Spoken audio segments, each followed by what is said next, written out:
All right, welcome to KMS Brews. A little somber start, but we're doing special beers today. We're going to do some cream ales for a certain guest that we have coming. This one happened to be a nitro, so it's not going to pour over. Very, very nice, right? But now, first, seriously, I want to say hopefully Mike is getting the help he needs. He's getting better. We all love Mike. Great part of the show. Whatever happens, man. A lot of mental illness in this community and in the world in general, and we just hope you get the hope that you need, and we're here for you, and like it matters.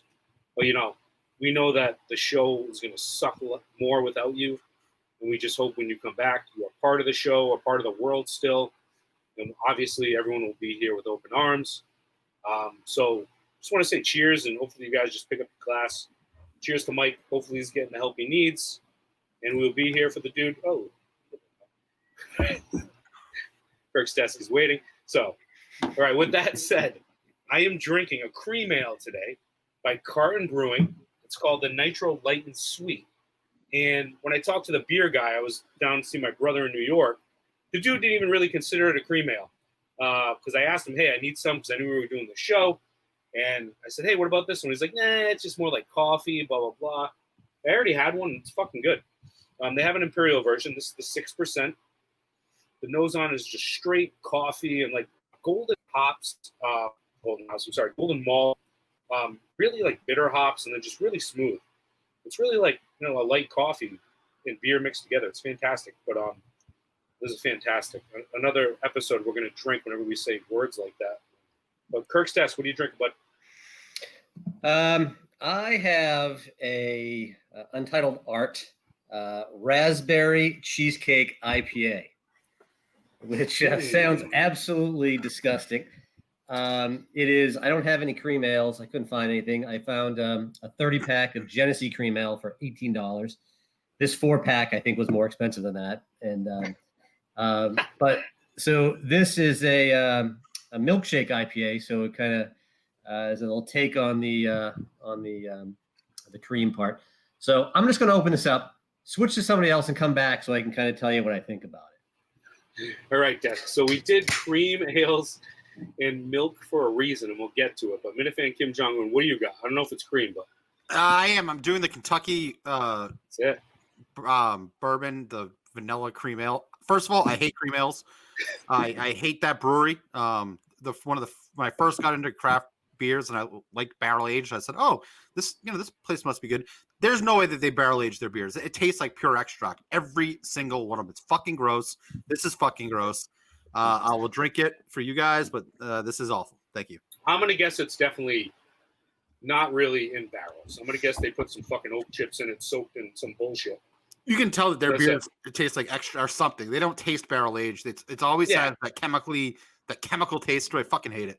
They hate an awful brewery. It's the type of thing that people that don't really know craft will go to a place and be like, "Oh, I want to try the bourbon beer." Yeah. Yeah. Oh, that's actually every single time I've ever seen somebody buy that, like at the liquor store, and like the beer guy will say to you, "Yeah, you really don't want that one. That's not not the one that you're looking for."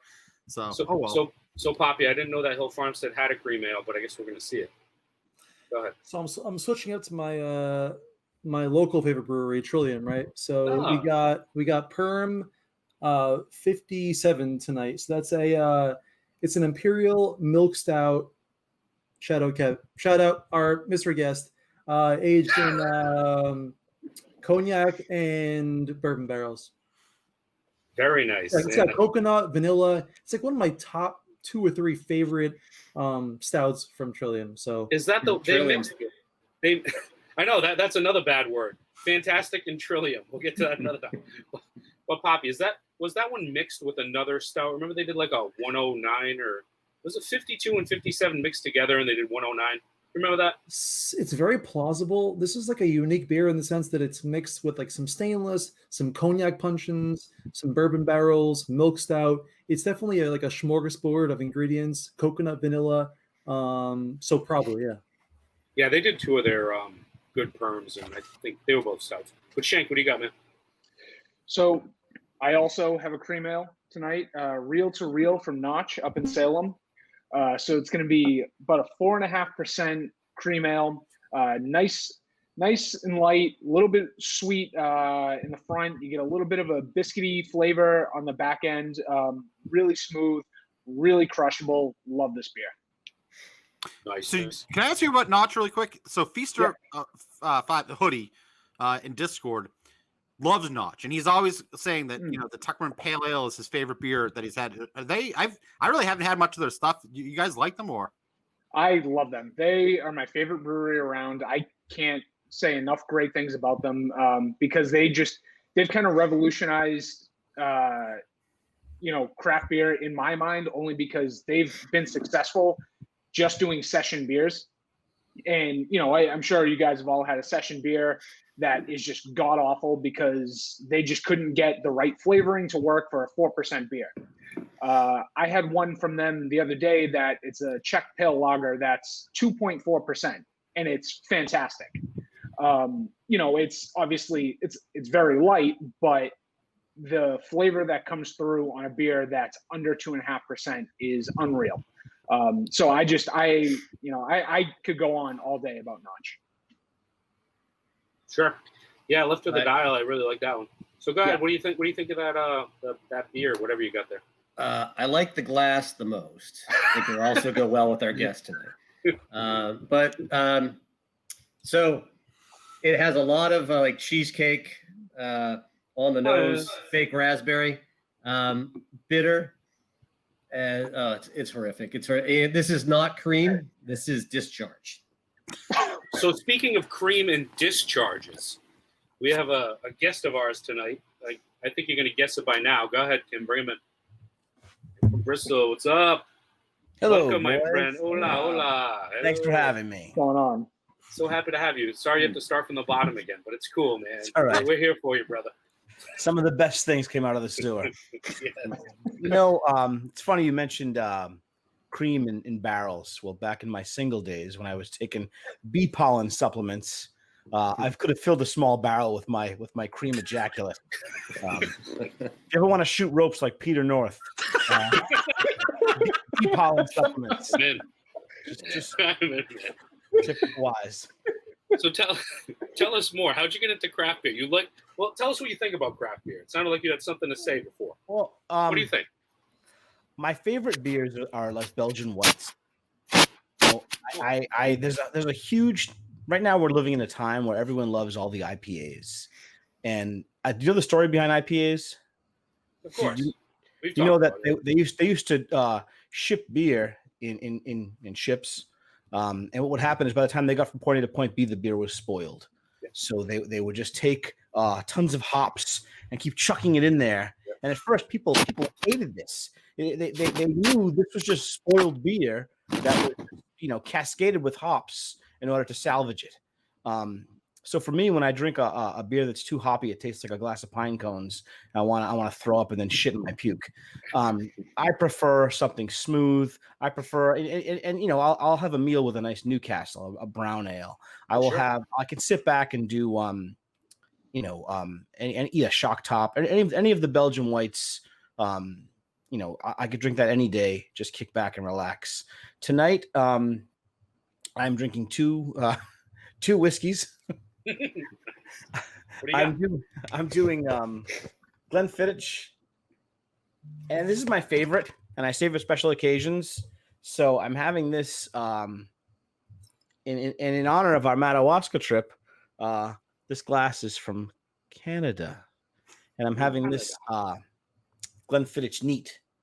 Now I went to buy a Buffalo Trace from the liquor store. They were sold out. I thought to myself, I have a friend from back. We used to valet together in Boston at Ultimate Valet. They're still around. A little shout out. His favorite whiskey was the Balvenie. I was far too poor to buy that then, but I'm still too poor now. But once in a while, I'll splurge. So I have the Balvenie. I believe it's Balvenie. Ooh, I like that. You fancy bitch. So I have that on the rocks. Nice. Balvenie. Matt Carano would like saying that. I think the Glenfiddich doesn't have like a little bit of sweetness to that smokiness. It's supposed to be a Scotch, but it's a little sweet. Yeah, you're right. It's sweet. and it's oaky, and I would say that the Balvenie is even smoother. I have now discovered for my special occasions when I drink something special, I'm going to look past the Glenfiddich going forward, and I'm going to move on to the slightly gay Balvenie. Very nice. I like that a lot. So, so what else is going on, man? Medium poppy. I know you're into bourbons. Do you have any scotches in your house? I love Scotch. I also wanted to give a quick shout out to the hops that Kevin was talking about. So, as New Englanders, as most of us are, the reason they threw those hops in that beer crossing from England to Plymouth was for antimicrobial purposes, right? The hops actually killed any bacteria. So Yeah. they really brought significantly more beer with hops than they did water. And that's how we became to be the Americans that we are, because those bitter hops gave us life and let us cross the Nina, the Pinta, and the Santa Maria, and let us form this beautiful country that we call home. So hell yeah to hops. And fuck Scotch. It's British. I like whiskey, bourbon. Kentucky? Quickly becoming history buffs. Yeah, Yeah, if you yeah. want to listen, I have a great quick story also about ships crossing during the times of yore. So they were finding that a lot of these ships out in the middle of the ocean would burst into flames. And at first they couldn't figure out why these ships were bursting into flames and sinking. And they finally realized that they put the expensive stuff on the ship up high, and the crappier the stuff would go lower in the ship. So they had crates of manure they were shipping. And when the salt water breached the crate of manure, it would combust and explode. So going forward, they made sure to put at every crate of manure, they put SHIT, ship high in transit. And that, my friends, is where we get the word shit from. Yeah. And I'm not always full of shit, but I might be tonight. Really nice. Cheers. So let's expound. Kim, what do you think of that beer, man? Shit all over it. No pun intended. No, I hate it. Like, I don't even want to talk about it. Like, I did this for you guys. I'd rather talk actually about one thing that's off topic. Is last week I went out to Treehouse and I got their new Oktoberfest Whisper. Yeah. And a lot of people, shit on Treehouse. They say, they can do stouts and they do IPAs and everything else is mediocre. This foray, and I had the can right here. I had one before we came in. It's fantastic. I mean, it's not as good as some of the German Oktoberfest that I really prefer. Like Ehringer right now is probably my favorite that I've had. I had that on the show a couple weeks ago. But this is damn good. So for their first, really foray into Oktoberfests, I really like it. I think it's their first Marzen. Pretty sure. Yeah, I believe so. So Kevin, what local spots around your parts? I know you're in Bristol. Where I go for a drink? Yes. No. Any cool places you like? I mean, that have good craft beer or what? I like a place that has a good beer and booze selection, but I also like some atmosphere. Of course. Thames Aiden's Waterside. It has a rooftop deck, live music. In the summer, that's probably one of the best places you can be around in my area. Aiden's is great, and if you want the offshoot of Aiden's, there's a new place called Portside, which is also facing the water, and they have a great bar and some great bartenders, and they have a lot of craft beers that come in there that they try out, once or twice. You may never see them again, so it's kind of cool to catch something on the fly. There's a place in Bristol called 12 Guns Brewery, and that is, I've only been there once, and I would definitely go back there. That's a little local brewery, and they're really making a name for themselves right now. So if you zip through Bristol and you're on 136 Metacom Avenue, you can pop down to 12 Guns Brewery, and you'll be pretty happy, I think. I used to shop at 1776 right next to Stop and Shop over there. Yeah. That's been there forever. That's a great place. That's where I got my Balvenie. Yeah. We used to work right over there. So Kirk's desk, go ahead, baby. Give us more on that beer. I want to hear about your how's your shit going to be tomorrow? My what? Your shit. It's a not lactose good. beer. Not good. Yeah, this is, like I said, this is the worst beer I think I've ever had. Wow. And it's freaking disgusting. It tastes like, fake raspberry cheesecake. Has bitterness at the end, but it's atrocious. I'm not even gonna have another sip. I'm gonna go up to my whiskey here on the side here and get something down here. I will not drink this again. And they're also, this brew is all about their art. I think that's kind of the same thing. The art's as bad as the beer. So you just had a friend that came over and he just left it after a party or something like that? Somebody I work with said, I've got some beer. Do you want to try it? And so they gave me that, and yeah. So we'll see how that goes tomorrow when I see them again. Let me ask you guys this. So every time this season rolls around, everyone has a goddamn pumpkin up their ass for having a flavor of pumpkin, whether it's a coffee or a beer or a mixed drink. Is there a pumpkin flavored beer I could get for a household gathering that you guys would think would knock my dick out of my shorts? We've talked about it before. We should. Yes, Go ahead, Shank. Go ahead. Yeah, so there's a brewery called Southern Tier that does a couple different pumpkin ones. One that I would recommend is called Pum King. So it's a little bit stronger. It's an imperial one. Yeah. So they do a couple different versions. They do. I've never seen it in a store though. I have to go somewhere special for this. They have it at 1776 for sure. Oh, really? Wow. They don't distribute a ton. I mean, I'm up in Boston, and you occasionally see it. You don't see it a ton, but they do a couple different ones. One is just their regular pumpkin, and then they do one that's also with cold brew coffee. So both a little bit stronger, both around, I want to say like 8.5, 9%. But you'll get some just enough pumpkin flavor, but you do get a little bit of a bourbon, some vanilla, and you'll get the, like I said, typical pumpkin. But they don't go all out with it, so it's very tolerable. It's amazing you say that, because the last time I asked someone for that recommendation was he was a construction manager at a property that I was treating when I was an exterminator, and he told me that, and I was never able to find it that season, and I totally forgot about it until you mentioned it right now. And it's amazing that two men I'm sure I highly would respect would recommend the same fucking beer. I had that pumpkin. I had the pumpkin before, and I thought it was also horrible. Yeah. But I had the coffee one yesterday, and I love that. That was that was really good. Yeah, that was really good. They have a version as well called Warlock. It's fucking good.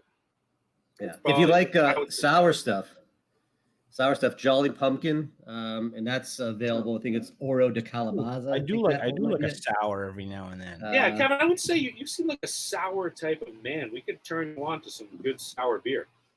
Yeah, it's funny. I had a friend from England, and she turned me on to sour beer a while back, but I kind of lost my way. I don't see it as much. You see like one or two selections, and even 1776. Be nice to try some new avenues. Let me ask you guys this. I remember back when I was an exterminator, I was spraying a liquor store in Providence, and they had this. It was a while ago. They had a sign in there, and it said they had a beer contest, and this beer had won the best beer in the world contest. And I bought a 6-pack. It was expensive, but it was decent. It was the best beer in the world. Have you ever tried? It was called Delirium. Oh yeah, of course. It's a Belgian beer. Yes, that's probably why I liked it.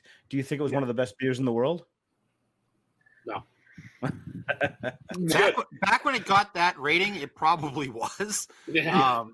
But a lot of people love Delirium. I like Delirium. I don't love. I love Belgian sours more than I love Belgian beers. Mm-hmm. The style, so Delirium's not bad. I mean, I've seen the same thing. I remember years ago they would say that was one of the best beers in the world and won all these awards. It also, there's so many places out there rating beers that say it's the best beer in the world. Like that anniversary ale that I cracked last week that had a cap on the top of it that I'd never seen from Firestone Walker before, that said that they in 2006 and 2010 won best brewery in the world.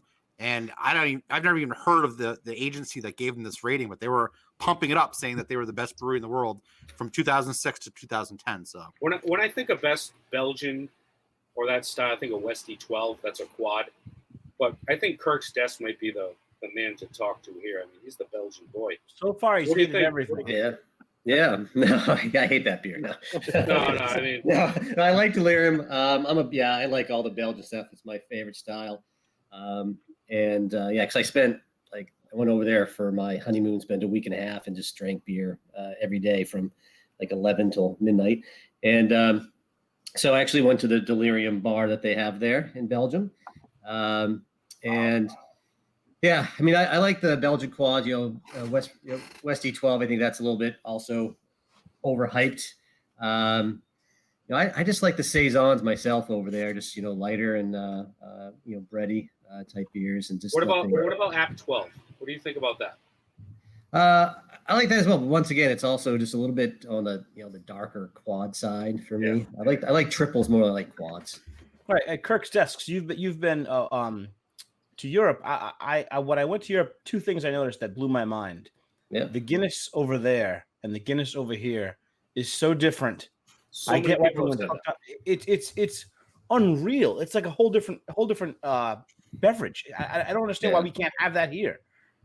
I don't either. I once had a girlfriend who was from Belfast, and when she would come over here for a while, so she really wasn't my girlfriend, I guess. Hung out with her every once in a while, but she was like the same thing. It's like it was so much different. The Guinness. So I don't know why that is though. They have like a Guinness foreign extra stout down here. They have this other one. I don't know if it's more on par. Like, why would they fuck with it? I think Guinness sucks down here, at least on drought. Yeah, I like a Guinness now and then, but when I was I was in England and I was in Ireland, and when I was in those places and I had it there, it was fucking delicious. Just so much better. It's served differently. It's poured differently. It tastes like a whole different organism. I don't know why we fuck it up. Do you think it's the ambiance? I mean, because so many people down here, I'm sure you guys have heard it. Oh, Guinness, it's such a heavy beer. It's 4%. Like, it's probably one of the lightest beers you can have. It just happens to be dark. Yeah. So it's kind of weird. I mean, I wouldn't be surprised if, a lot of places just do a shitty job cleaning lines, and, they just don't take proper care of beer the way that they're supposed to. Because, you do go to a lot of places, and, it's a beer that you've had plenty of times, how it's supposed to taste, but sometimes it's just not right. And more often than not, it's because the bar or the brewery just isn't cleaning their lines the way that they're supposed to. So wouldn't be surprised if there is some of that. And also, Guinness itself is a very unique. Guinness is a very unique beer. Right. When they serve it in Ireland, they have a very particular temperature. I think it's like 41.5 Fahrenheit or something like that. So basically, all the American bars, they have their walk-in refrigerator at a set temperature. It's usually much lower than that. So you're going to get, when you have a designated Guinness spot, it's everything's like dialed in for that beer. So when you get it over here, it's kind of like a secondary thought, Yeah, it's funny you say that. I was in Aiden's a while back, and Aiden, the owner, was there, and I asked him about Guinness, and I said, why don't you guys serve it at the same temperature they do over in Ireland? And he said, Americans are different. If I serve them a room temperature beer, they're going to spit it in my face. It's true. It's true. Americans are different. If they serve it over there, they spit it in my face. Nice. But he's a little Irish guy, and he doesn't think the Americans would adapt to drinking a beer that style, and I thought we would. But maybe you're right. It's a great point about all the walk-in coolers being the same. Yeah. I guess it's like the metric system. I mean, people can't figure that shit out. They can't drink a Guinness at a good temp. Right. So, we're drinking bullshit, and I want to do get in the mud a little bit. I'd say our real mud poppy has been a little quiet, so let's get. I see his face. So I haven't had enough Mama Gary's cream yet tonight. That's there you go. There you go. So Menner's fucking around with us. So he's kind of being a dickhead about the YouTube network, how it sucks. He's shitting on our show, and he hasn't even seen the fucking show. What do you think? I think he should pay his employees and worry about that and not worry about us. Okay. You have to understand too, Menner's feels like he has a role to play. He tries to skate his lane and be the guy who's going to complain and criticize and be, the angry little guy that he is. So I think even if and obviously he didn't see your show, he just felt like he had to complain anyway because he thinks that's his role. It's tough to not get pigeonholed sometimes when you are famous for something, being a criticizing, angry guy, The reason that he brought up, no, I completely agree, is because Kirk doesn't drink. Kirk's in recovery, so why have a beer show? It's like, fuck you. Kirk is about more of his fans and what they like. What does he care? If he doesn't like the show, who cares? Listen, if the show can revolve around alcohol and you could talk about stuff in the Kirk Minahan world, I think it's called having some diversity. Sure. If every show just talked about just the show and that's all it was, exactly. Holy fuck, would that be boring? And nine times said the people just complaining about the show. Well, so one of my issues with that is, that would just eliminate basically the entire YouTube network because, the Gig and Tony do an awesome job. One of the best shows that there is. Kirk couldn't figure any of that shit out, so let's get rid of that then, and then, it wouldn't make sense to just eliminate things just because it's not something Kirk is interested in. The whole point is to build a network so we can all just kind of come together and bullshit and have fun. Drinking Buddies, Kirk was on it. And it was exactly. Show. Yeah, I mean, it's a great point. So we're gonna have a network and we're gonna have 5 fucking KMS rundowns. That's what that's what Menners wants. Fuck that. If Menners wasn't 5'2" and had an accent, he would get the same treatment as Mayo. I guess that's a hot take. I think Menners though tends to bow to or agree with Kirk more than Mayo does. Mayo, I don't know. I think Mayo wants to be a version of Kirk himself. So, and that's hard to do. Sure. Completely agree. Menners has been extremely disappointing lately. He went on a whole tangent about how Kirk needs to be taking, Blind Mike out to lunch once a week and be giving him all these pointers on how to be motivated and all this stuff. And it's absurd. You're saying you have so much more leadership experience than Kirk. I don't even want to get into this. The guy who's not paying his. I'm sorry. Go ahead. Go ahead, Kevin. Menners called Kirk. What do you call him? Not medium Minahan. What did he call him? What was the thing he called him? Because he's low effort. He said he's low effort with Mike. It was a nickname that he gave him. I can't think of what it is, but anyway, the point is, my whole thing with Kirk when I it was my horrible, like I said, just someone shot on an abortion. That was my phone call. But the truth of the matter is, I think Kirk does more behind the scenes for his employees and his fans and his friends of fans than fucking anybody in history. The guy may go on a show and rip people and stuff like that, but behind the scenes, if you need help, Kirk will fucking actually help you. He'll help nobody like me. He'll reach out. If Kirk knows you're hurting, he reaches out to you. Sure. No fucking guy in his position would ever do that. He doesn't show it, but Kirk has too big of a heart in this industry. It's yeah. So I got to tell a story about I have a specific example of this. So the week before he went on his first leave, I had bought tickets to the first. So I bought tickets to both of the Wilbur shows. The first show, I was not able to get them live. I had to get them through Vivid Seats. Well, they contacted me and said, well, guess what? You spent, $600 basically with taxes and fees on VIP seats. Well, guess what? You don't have them. You're not going to get them. Kirk found out about that and reached out to me directly and said, we're going to give you tickets. We're going to take care of you. You don't have to play, blah, blah, blah. I had already bought tickets from Ticketmaster on the secondary market to replace those. So I told him not to do it, but he was literally struggling with everything that was going on. He left 4 days later after DMing me saying, hey, we want to take care of you. He had his own struggles, his own person, his own things that he had to leave for the first time. And he sought me out and made sure that I was going to be taken care of to go to Wilbur. Nobody else would do that. Now, I don't care what podcast or what personality you are. Nobody would fucking reach out to some random fan when they're struggling with some serious issues on their own and say, "Hey, listen, we want to take care of you." Nobody would do that ever. So that's why, Kirk's the best. He really is, and he loves his fans. I talked about this a little earlier in our little thread, but him to not change the name of Mike and the Minifans and keep it Mike and the Minifans, I fucking love that. I love that That was loyalty. cool. I was happy to hear that today. Yeah. That's That's pretty much the microcosm of the world that we love, is that he holds that. And I think, Kevin, you talk about your period, whatever fucking abortion calls, but that's all you were trying to say, and it just kind of got blown out of proportion. That the loyalty is, we all like really drive towards that, and that's, like you said, that's like the craft beer world to us, and we kind of like all push it together.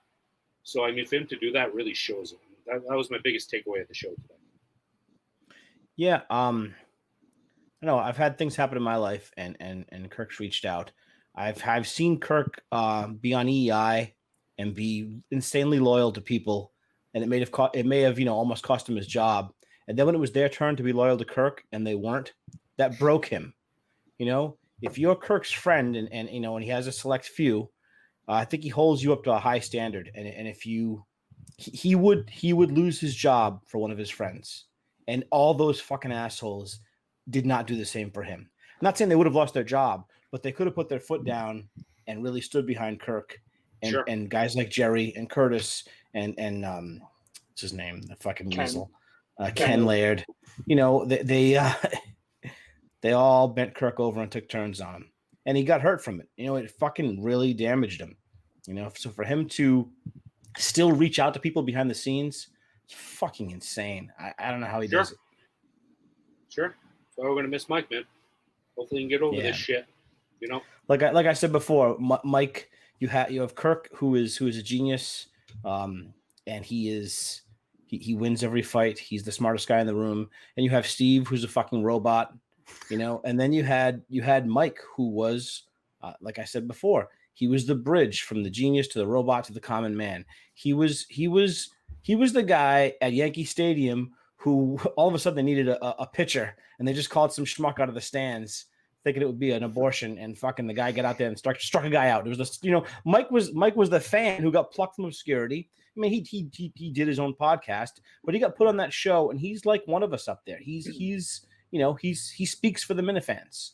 Sure. And I thought he had a role. Listen, the show has not missed a beat. I get that, but I do think there's I don't know, a certain piece of heart that Mike had that the show will miss.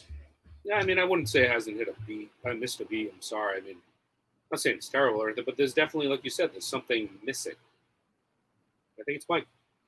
So if you guys were all like Mike's friend personally, right? And Mike, like Kevin just said, Mike was basically a guy in the stands that the Yankees called up to come in and pitch, right? So you got a once in a lifetime opportunity, basically, in Kevin's words. If you had like personal contact with Mike, would you tell him that he's making a mistake right now, or that he's doing the best thing for him? I would say he's doing the best thing for him, honestly.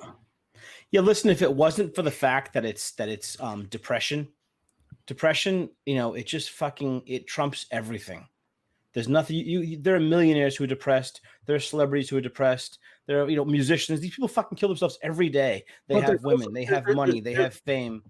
There's Minifans that are depressed, and like you said, he's the bridge. So why not make content out of it? Why not? What's worse, suffering through depression and making content out of it, or suffering through depression and losing the opportunity of a lifetime?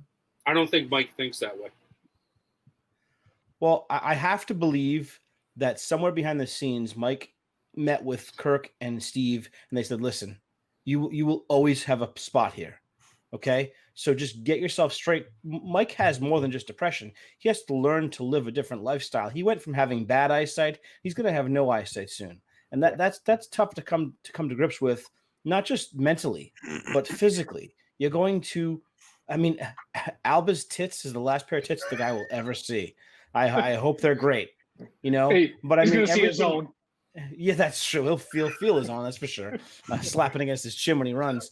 I just think he has a lot besides the depression to figure out. And you know, and I reached out to him and I said, listen, your strength, what makes you, you know, I'll say in loose terms, a star, is the fact that you're so resilient. The fact that, you know, you can sit there and you know, and obviously we were wrong. He couldn't take it, but he has to retrain himself to take it again, because when you can be the guy who everybody laughs at and shits on, and you can laugh along with them, you're the strongest guy in the room, man. You know, when you can laugh at yourself with everybody else, that's a fucking superpower. And Mike had that, and he has to find it again. And I hope, I'm guessing there's a doctor or there's a therapist, someone speaking to him saying, listen, we can get you back on track. Give us a little time. And he has to commit to that. And if he blows this opportunity in the, you know, afterwards, he'll regret it the rest of his life that he couldn't get his act together sooner. But I just can't fault a guy with depression. I can't, you know, I can't just tell him to buck up. He might not be built for it though. Like that's the other thing that people are not realizing is maybe from the get-go, he really didn't like being the you know, the joke, and he just laughed along, and we don't know. I mean, I don't know Mike. You know, I listened to him a couple times on Trash Talk when he was on EI, especially just you know, really to hear, you know, updates on Kirk, because he was the only one at EI. You know, even though it was on the podcast that talked about him, that mentioned him, and you know, you hear some updates from Mike. I mean, maybe he just can't take it, and maybe it's just finally got to him, and you know, he just doesn't want to be that person anymore. And I'm with you, Kevin. I just think that, you know, when it comes to depression, it's more than your career. You know, it's your life, because if it gets really bad, you look at people like Robin Williams and all these people that had a physical thing that they just couldn't deal with. Robin Williams couldn't deal with the diagnosis that he got, so he killed himself. It's his life is bigger than the show. You know, he hit a great part of the show. It's a great opportunity that a lot of people would kill for. But at the end of the day, you're right. It's his life, and if this isn't, you know, if he isn't ready for this, and if he isn't built for this, then it's time to move on. I mean, you know, it's easy for us to say. I would let Kirk fuck my grandmother in front of me to have a job on the show. You know, I could withstand just about anything. Make fun of me, you know, take a dump on me, literally and figuratively. I could do anything. Things like that don't bother me, and I would add jokes, heap them upon myself as well. You know, but I'm not dealing with depression. You know, that there's your trigger. Who knows what sets him off? Who knows what makes him go home at night and just think that he's, you know, not worth living. You know, I mean, the guy has a job. The guy has a fiance.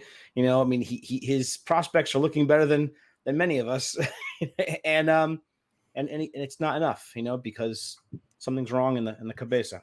Well, he said that, you know, early college years, I mean, girls didn't even know, or maybe it was high school, that he was blind. I don't know how the truth to that. I mean, if you can, you know, see that well, at least to make people, you know, not know that you're blind. I mean, he's probably trying to ride that forever. And now he's getting to his late 20s. He's like, fuck, like he can't even walk outside. He was afraid at Aquaboggin. He couldn't go across the street just in case there was a fucking hole that he'd fall in. You know what I mean? So I could see that. I mean, so around 20 years old, he's able to like make girls think he's not even blind. And I was 29. He really fucking walk, you know, without thinking there's a hole or stairs in front of him. So I could see that being shitty, you know? Yeah, you know, just having to do something like switch to audio for porn, you know, would really would bother me. You know, I'm hoping that it gets you there, you know, if you need that. But you know, things like that would that's little tiny every day, every little thing like that's a little weight on his shoulder, and eventually it crushed him.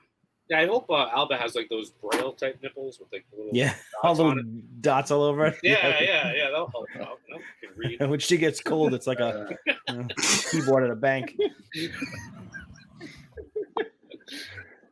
Let's just on that note, I just couldn't help but think, what, 3 weeks ago or whatever, when Mike was saying that she walked in on him jerking off and he was wearing like a toga. Like he wrapped himself in a sheet, which is just blew my mind. Is that what started everything? I think she might have given him an ultimatum that day. I mean, he had the porn like right here, like this, and he's like, she hid all the sheets after that. No sheets in the house. Nothing. Well, you probably realize at that point. Now I know why all the sheets are like saltines. all the sheets were crispy. She thought it was extra starch. No. She's like, wow, he likes the white rain on these sheets. Nice. All right, boys. We had a good time. I think it's time to go. We're close to 40 minutes here. Kevin, thank you so much for joining. Thanks for having me, guys. A pleasure. No, serious. Listen, I think this is a really nice forum. You share some cool information, you share some drinks together, and you talk about the fucking world. The hand world, the regular world. I think this is really chill. This is the kind. I think this is the kind of content that the YouTube channel needs. Stuff like this is fucking.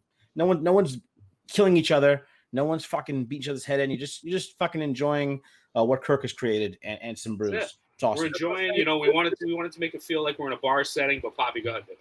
Within 2 minutes of hanging out with Kevin, crossing the border into Canada and Madawaska, I felt like a lifelong friend. So, Kevin, you're an incredible dude. Thanks a lot for coming on. And I hope we can do it again. In person. Yeah. Independent World is truly lucky to have you, man. Absolutely. Yeah. Thank you. Love to fucking share a beer and a bourbon, a whiskey. Absolutely. With you. Absolutely. Yes, that has to happen. Wait. Do a live show. Right. Yeah, baby. No, but seriously, let's do another cheers for Mike. Hope to get better. And hopefully we're cheersing him again at the beginning of 2021, him back on the show. Cheers Indeed. to KMS Brews. Cheers. Thank you, guys. Cheers, guys.